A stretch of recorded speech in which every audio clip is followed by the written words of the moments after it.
Қайырлы күн, құрметті көрермендер. Сіздермен бірге 250 ТВ News арнасы және оның жүргізушісі мен орынбасаров Ердәулет. Араға біраз уақыт салып, біз өздеріңізбен қайта қауыштық. Бірінші 90-да аяқталып, күзгі демалысымызда таяп қалды. Мектебіміз үшін бірінші 90-да жағымды жаңалықтармен есте қалды деген ойдамыз. Олай болса, жақсы жаңалықтармен хабардар болғыңыз келсе, бізбен бірге болыңыздар. Спорт денсаулығымыздың кепілі, жанымыздың саулығы. Мектебімізде 20 және 27 қазан аралығында спорт денсаулық кепілі тақырыбында дене шынықтыру апталығы болып өтті.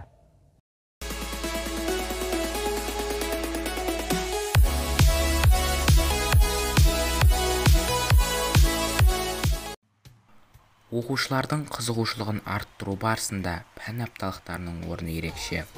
Бұл апталықты өткізудегі негізгі мақсатымыз оқушыларды дене тәрбиесі және спортпен шұғылдануға тарту, белсенділікке, қайсарлыққа, батылдыққа тәрбиелеу, балалардың бос уақытын тиімді пайдалануға баулу.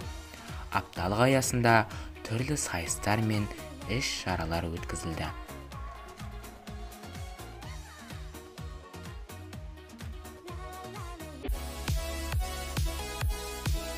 Адамның шын мағынасындағы білімді болу үшін 3 қасиет қажет.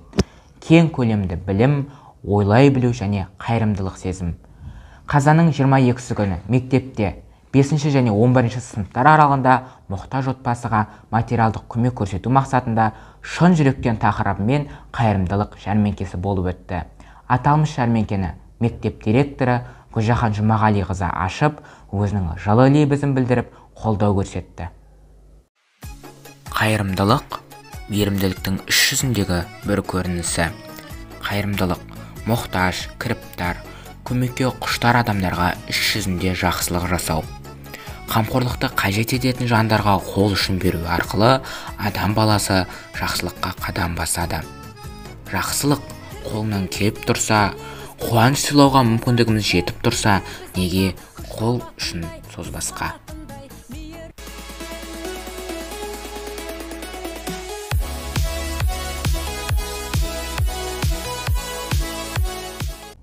Жас ұлан қалыспа, қырандай қаршыда.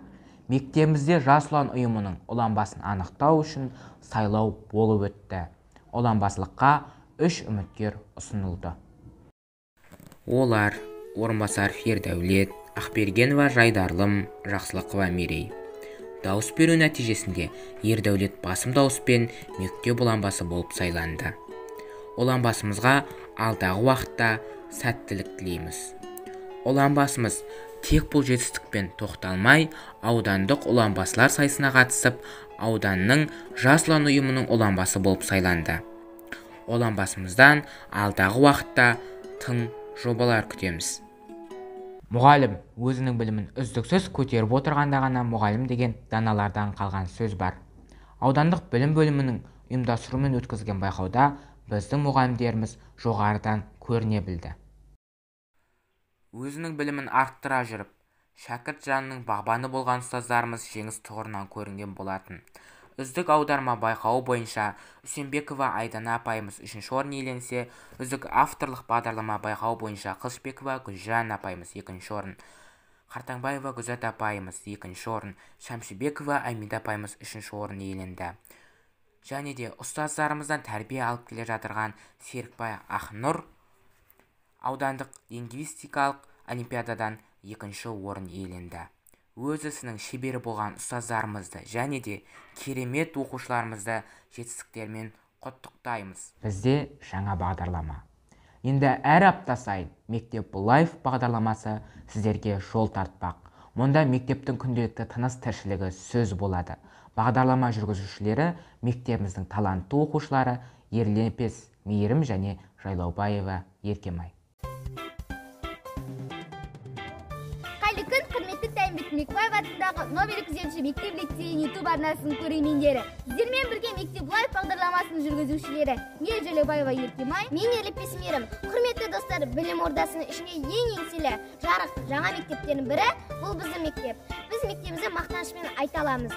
жаңа оқу жылы қарсаңында мектебімізде біршама жұмыстар атқарылды. Оқу кабинеттері талапқа сай жабдықталып, біздің білім алуымызға толықтай жағдай жасалған. Ендеше сіздермен біз бүгін мектебімізді көрікті жерлермен таныстыратын боламыз. Ендеше бізде бірге болыңыздар, келеді. Осымен біздің жаңалықтарымыздың легі осындай. Лайк басып, қолдау білдіруді ұмытпаңыздар. Келесі кездескенше сау, саламатта болыңыздар.